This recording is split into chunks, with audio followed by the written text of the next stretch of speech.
మంచిర్యాల జిల్లా చెన్నూరు ఎస్బీఐ 2 శాఖలో జరిగినటువంటి చోరీ ఘటన మరొక ముందే నిర్మల్ జిల్లా నర్సాపూర్ జీ మండల కేంద్రంలోని ఎస్బీఐ శాఖలో మరో ఘటన వెలుగులోకి వచ్చింది.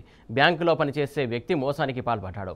బ్యాంకులో బంగారం నాణ్యతను పరిశీలించే వ్యక్తి తన మిత్రుడు తెలిసినటువంటి వారి ఖాతాలపై నాణ్యత లేని బంగారాన్ని కుదువపెట్టి సుమారు 20 లక్షలకు పైగా నగదు తీసుకుని వాడుకున్నాడు.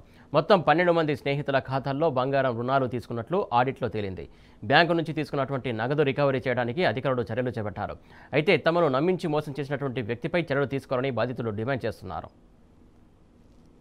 నా ఫ్యామిలీ ఐటమ్స్ నేను చేపిస్తుంటే తీసుకుంటుంటే ఒకరోజు చెప్పిండు, ఇట్లా నాకు డబ్బులు అవసరం ఉన్నది కాబట్టి నాకు లోన్ ఇయ్యరు, ఆల్రెడీ నేను పెట్టి తీసుకున్నాను, కొంచెం నాకు సాయం చేయి, ఇట్లా నాకు బాగా ప్రాబ్లం ఉన్నది, నాకు లేపియ్యు, తర్వాత నేను కట్టుకుంటా అని చెప్పిండు. ఆ గోల్డ్ నాకు తీసుకొచ్చి ఇచ్చిన తర్వాత నేనేమో సరే వాళ్ళదని అట్లా పరిస్థితి ఉంటుంది అన్నట్లా అయినా లేపినా అతనికి ఇచ్చిన 2,40,000 అవసరంలే కాబట్టి అట్లా అయితే డూప్లికేట్ ఎట్లా ఉంటుంది అన్నట్లా ఆయనకే గుర్తుంటుంది.